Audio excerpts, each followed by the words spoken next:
Whoopi insults Jonathan Roumie. "Sit down, baby." But his response exposed a secret he never wanted to share. The morning light streamed through the floor-to-ceiling windows of the View studio, casting long shadows across the iconic curved desk that had witnessed countless confrontations, revelations, and moments that changed careers forever. But nothing could have prepared the audience, the producers, or even Whoopi Goldberg herself for what was about to unfold on this seemingly ordinary Tuesday morning. The air hummed with tension, thick enough to cut with a knife, as cameras rolled and millions of viewers settled in for what they thought would be another routine celebrity interview.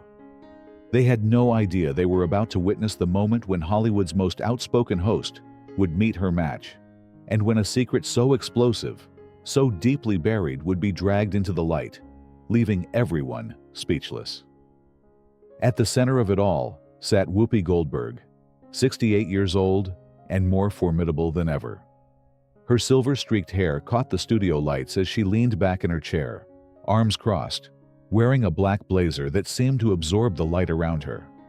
For over a decade, she had commanded this desk like a general surveying a battlefield, her sharp wit and unfiltered opinions making her both beloved and feared.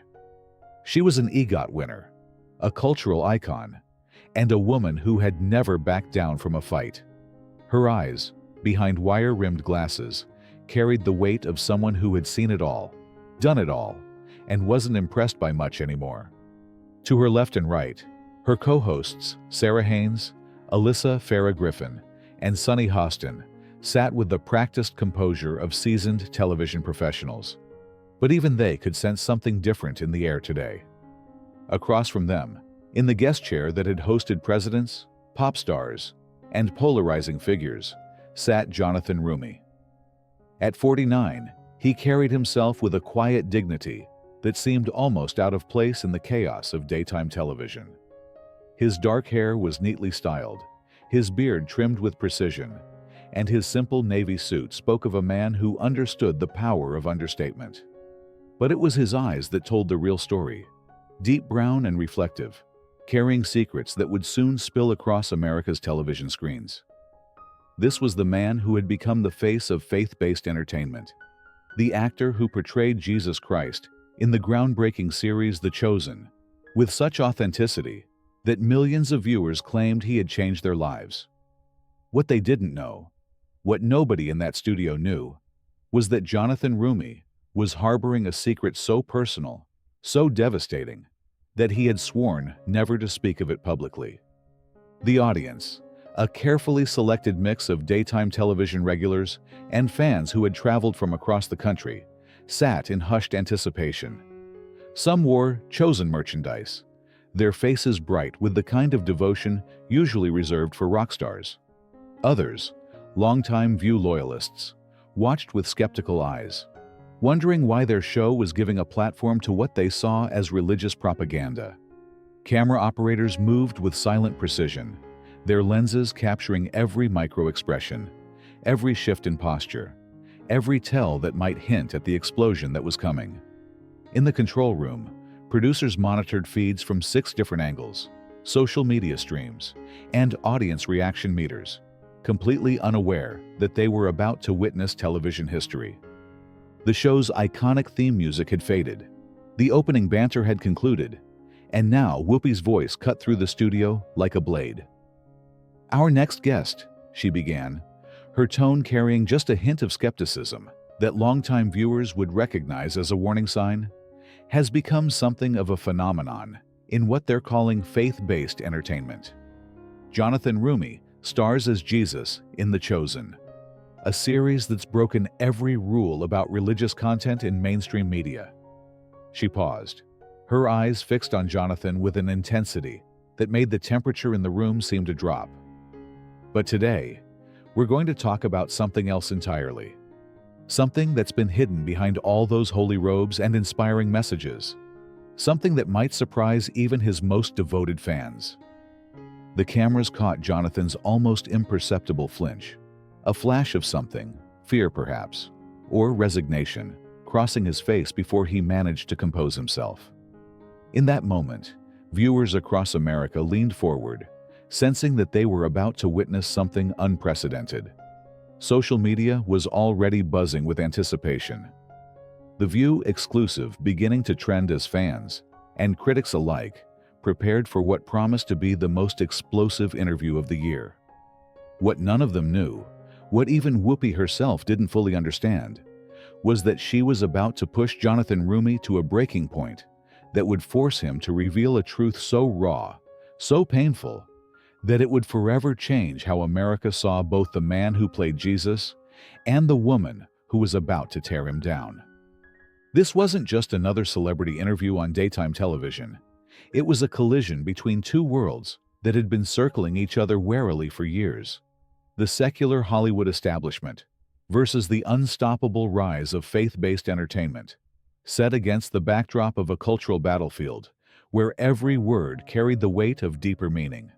The stakes were enormous, far beyond what the studio audience could comprehend as they settled into their seats, clutching their phones and preparing to witness what they assumed would be a typical promotional appearance. But Jonathan Roumie's presence on The View represented something much more significant. A seismic shift in an industry that had long treated religious content as box office poison, relegated to niche markets and limited releases. For decades, Hollywood had operated under an unspoken rule that faith and mainstream entertainment were oil and water, incompatible forces that could never truly mix without diluting both. Movies with overtly Christian themes were dismissed as preaching to the choir, destined for small budgets, limited theatrical releases, and audiences that mainstream executives never bothered to understand. Television was even more hostile territory, where religious characters were often portrayed as hypocrites, extremists, or naive simpletons, reflecting an industry worldview that saw faith as outdated at best, dangerous at worst. The entertainment elite, gathered in their Beverly Hills mansions and Manhattan penthouses, had convinced themselves that America had moved beyond such primitive beliefs, that the future belonged to progressive values and secular enlightenment. But then came The Chosen, a series that shattered every assumption Hollywood had held sacred. Funded entirely through crowdfunding, bypassing the traditional studio system that would have demanded the removal of anything too explicitly religious, the show had done the impossible. It had taken the story of Jesus Christ and made it compelling, nuanced, and accessible to audiences far beyond the traditional Christian demographic. More shocking still, it had become a global phenomenon, downloaded hundreds of millions of times, translated into dozens of languages, and generating revenue that made Hollywood executives question everything they thought they knew about what audiences actually wanted. At the center of this revolution stood Jonathan Roumie, a man whose portrayal of Jesus had transcended religious boundaries to become a cultural touchstone. Viewers who hadn't stepped inside a church in decades found themselves moved to tears by his performance. Atheists admitted to being surprised by the show's intelligence and emotional depth. Young people, supposedly the most secular generation in American history, were sharing clips on TikTok and Instagram, turning Bible stories into viral content. The entertainment industry, built on its ability to predict and shape cultural trends, had been blindsided by a phenomenon they never saw coming. And that's what made this morning's interview so dangerous. Whoopi Goldberg, representing the old guard of Hollywood liberalism, was facing off against the man who had proven that everything her industry believed about faith and entertainment was wrong. This wasn't just about religious differences or political disagreements. This was about power, influence, and control over the cultural narrative that had defined American entertainment for generations. Whoopi, with her decades of experience and her platform on one of television's most influential talk shows, had built her career on challenging authority, questioning traditional values, and speaking truth to power. But now she found herself in the uncomfortable position of representing the establishment that Jonathan Roumie had quietly, methodically, and successfully bypassed. The tension in the studio was palpable, electric with the kind of energy that only emerges when two irreconcilable worldviews are forced into the same space. Camera operators adjusted their positions, sensing that they were about to capture something significant. Social media managers in the control room watched their feeds carefully, knowing that whatever happened next would be dissected, analyzed, and debated across every platform. The audience, many of whom had never heard of Jonathan Roumie before this morning, were beginning to understand that they were witnessing something more than an interview. They were watching the collision of two Americas, one that had dominated entertainment for decades, and another that had been quietly growing in strength, waiting for its moment to step into the light. In that charged atmosphere, with millions of viewers watching and careers potentially hanging in the balance, Whoopi Goldberg prepared to ask the questions that would either expose Jonathan Roumie as another Hollywood hypocrite or force her to confront the possibility that everything she believed about faith, entertainment, and American culture might be fundamentally wrong. Neither of them knew that before the interview was over, one of them would be forever changed, and the secret that Jonathan had guarded so carefully would become the very thing that defined his legacy. The interview began with the deceptive calm of a gathering storm. Whoopi's voice carrying its familiar authority as she leaned forward, her eyes locked on Jonathan with predatory focus. "So, Jonathan," she began, her tone seemingly conversational, but edged with something sharper. "Let's talk about this phenomenon you've created. The Chosen has millions of followers, massive funding, and you've basically become the face of Jesus for an entire generation. That's quite a responsibility." Jonathan nodded graciously, his voice steady and warm. "Whoopi, first, thank you for having me. It's been an incredible journey, and I'm humbled by the response. But I have to correct you on one thing. I didn't create this phenomenon. I'm just blessed to be part of something that's clearly resonating with people who are hungry for authentic storytelling about faith." "Authentic," Whoopi repeated, her eyebrows rising skeptically. "That's interesting because Hollywood's been telling stories for over a century, and suddenly we're supposed to believe that faith-based content is more authentic than everything else? Isn't that a little presumptuous?" Jonathan's smile never wavered, but something flickered behind his eyes. "I wouldn't say it's more authentic than everything else, but it's authentic to the experiences of millions of people who felt overlooked by mainstream entertainment. When someone tells me they watched our show and felt seen for the first time in years, that's not presumptuous. That's just meeting people where they are." "Meeting people where they are," Whoopi echoed, her voice dripping with skepticism. "Or meeting them where your producers want them to be? Let's be honest, Jonathan. This isn't just entertainment. It's evangelism disguised as television. You're using your platform to push a very specific religious agenda, aren't you?" For the first time, Jonathan's composure showed the slightest crack. "Whoopi, I think you're confusing evangelism with simply telling stories that include faith as a natural part of human experience. Not every story has to strip religion out to be legitimate art. But every story that includes it seems to come with strings attached." Whoopi shot back, her voice rising. "And those strings usually lead back to some very conservative, very exclusive ideas about who's worthy of salvation. Isn't that right?" Jonathan's jaw tightened almost imperceptibly, and when he spoke, his voice carried a new edge. "Actually, Whoopi, I think I understand brokenness better than you might imagine, and I think that's exactly why this conversation matters so much." The words carried a weight that made the entire studio hold its breath, sensing that something significant was about to unfold. The temperature in the studio seemed to drop as Jonathan's words hung in the air, his unexpected directness catching Whoopi completely off guard. For a woman who had built her career on being unflappable, the momentary flicker of surprise across her face was telling. "Oh, really?" Whoopi's voice carried a new edge, sharper and more personal. "You understand brokenness. That's rich, coming from someone who's made millions playing the perfect savior. Tell me, Jonathan, What could a successful actor from a nice Catholic family possibly know about real struggle? Jonathan's response was immediate and unflinching. Actually, Whoopi, that's where you're wrong about almost everything. I wasn't raised in a nice Catholic family. I wasn't raised religious at all. And I definitely didn't grow up privileged. The admission hit the studio like a physical force.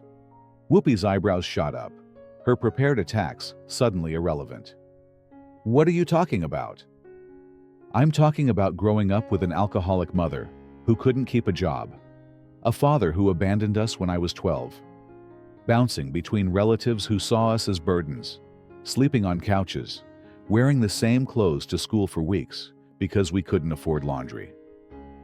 The studio had gone completely silent. Whoopi's mouth opened slightly, but no words came out. You want to know about struggle? I dropped out of high school at 16 to work construction so we could eat. I spent my 20s angry, bitter, convinced that life was just disappointments waiting to happen. I had given up on everything, including myself, long before I ever heard of The Chosen. But Whoopi started, clearly struggling to process this revelation. You assumed I was some sheltered religious kid who got handed a career playing Jesus, Jonathan interrupted gently but firmly. The truth is, I was broken, Whoopi. Completely, utterly broken. And maybe that's exactly why I can play this character with authenticity, because I know what it feels like to need salvation. The power dynamic in the room had completely reversed, and everyone could feel it. The studio audience collectively held its breath as Jonathan's revelation settled over the room like a heavy blanket. For the first time in years, perhaps decades, Whoopi Goldberg sat speechless, her prepared arsenal of cutting remarks rendered useless by the raw honesty she hadn't seen coming. But Jonathan wasn't finished. Something in Whoopi's shocked expression seemed to unlock a dam he had kept sealed for years. You know what the really ironic part is, Whoopi? He continued, his voice soft but unwavering. I used to think exactly like you do. I thought religion was for weak people, for those who couldn't face reality. Whoopi's eyes widened, her usual quick wit completely abandoned, as she struggled to process this complete inversion of everything she thought she knew about him. I spent years drowning my pain in every destructive way you can imagine. Jonathan pressed on, his composure beginning to crack just enough to reveal the depth of emotion beneath. Alcohol, meaningless relationships, chasing success that never satisfied anything real inside me. I was angry at God, angry at the world, angry at everyone who seemed to have their life together. The camera operators sensed television gold, zooming in tighter as Jonathan's voice took on a rawness that cut through the studio's polished atmosphere. And then one day, I hit bottom so hard I thought about ending it all. I was 34, broke, alone, and convinced I was fundamentally damaged goods. The Chosen, Whoopi whispered, finally finding her voice, but sounding nothing like the commanding presence who had opened the show. The Chosen, Jonathan confirmed, nodding slowly. I almost didn't go to that audition. But something happened that day. Something I can't fully explain. For the first time in my life, I felt like maybe there was purpose in all the pain. The studio had become a cathedral of silence, every person present aware they were witnessing something unprecedented. And in that moment of recognition, something shifted, not just in the studio, but in the very foundation of what this interview had been meant to accomplish. For several heartbeats, the studio existed in a bubble of stunned silence. Whoopi Goldberg, the woman who had faced down presidents and celebrities with equal fearlessness, sat frozen as she processed the complete demolition of every assumption she had brought to this interview. The revelation that Jonathan had once been everything she assumed he still was had left her without a roadmap. But Whoopi hadn't survived decades in entertainment by staying down when surprised. She straightened in her chair, her voice quieter, but still probing. So, you're telling me that your entire career, this whole Jesus thing, is built on some kind of personal crisis? Some rock-bottom moment that made you grab onto religion like a life preserver? The question was designed to reduce Jonathan's transformation to psychological weakness, but it lacked the venom of her earlier attacks. Something about his honesty had disarmed her. Jonathan's response was immediate and unflinching. "I'm telling you that my career is built on understanding what it means to need grace. And yes, Whoopi, if you want to call finding purpose in pain grabbing onto a life preserver, then that's exactly what I did. The difference is, I'm not ashamed of it." "But don't you see how that undermines everything?" Whoopi pressed. "You're not teaching faith. You're teaching dependence. You're telling people the only way to find meaning is through your specific version of salvation. That's manipulation, not inspiration." Instead of retreating, Jonathan smiled. Not the practiced media smile, but something genuine that transformed his face. "You know what, Whoopi? If my story helps someone else who's drowning find their way to shore, whatever that shore looks like for them, then I'm okay with you calling it manipulation. Because the alternative, letting people suffer alone because we're too proud to admit we needed help, that's not strength. That's just cruelty disguised as independence." The response hit its target with surgical precision. Whoopi's eyes flashed with something that might have been recognition, her carefully constructed armor cracking to reveal something vulnerable underneath. For the first time in the interview, she seemed genuinely at a loss for words, studying Jonathan with new eyes, as if seeing him clearly for the first time. The transformation that followed was unlike anything the View's audience had ever witnessed. Whoopi, visibly shaken by Jonathan's raw honesty, took a long breath before speaking, her voice softer than anyone had heard it in years. I have to admit, Jonathan, you're not what I expected. Not even close." The admission seemed to cost her something. This woman who had built her career on never backing down, never admitting she was wrong. Jonathan leaned forward slightly, his expression gentle but alert. "What did you expect, Whoopi?" "I expected another Hollywood hypocrite hiding behind religion for profit," she said quietly, her usual fire replaced by something approaching vulnerability. "I expected someone I could easily dismiss.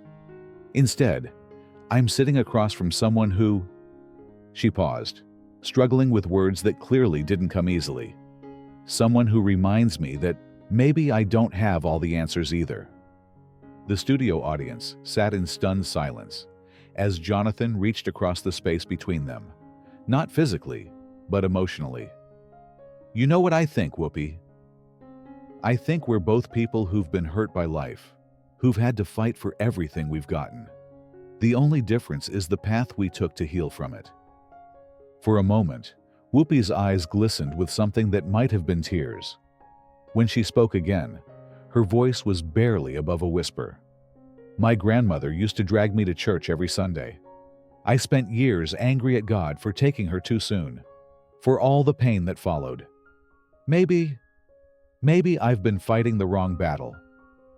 The revelation hung in the air like a gift, unexpected and precious. Jonathan's voice was gentle when he responded. "Maybe we've both been fighting battles that were really just cries for help. And maybe that's okay. Maybe that's human." As the cameras captured this unprecedented moment of vulnerability, social media exploded with a very different kind of reaction than anyone had anticipated. Instead of the usual divisive commentary, viewers were sharing their own stories of pain, redemption, and unexpected understanding. Whoopi and Jonathan began trending, not as a battle cry, but as a hashtag of hope. When the interview finally ended, Whoopi did something that shocked everyone, including herself. She stood up and embraced Jonathan, whispering something in his ear that the cameras couldn't catch. Later, she would tell reporters it was simply, "Thank you for showing me something I needed to see." The secret Jonathan had never wanted to share, his painful past and difficult journey to faith, had become the very thing that built a bridge where none had existed before. And in that moment, both he and Whoopi discovered that sometimes The most powerful response to an insult isn't anger or defensiveness, but the courage to be completely, vulnerably human.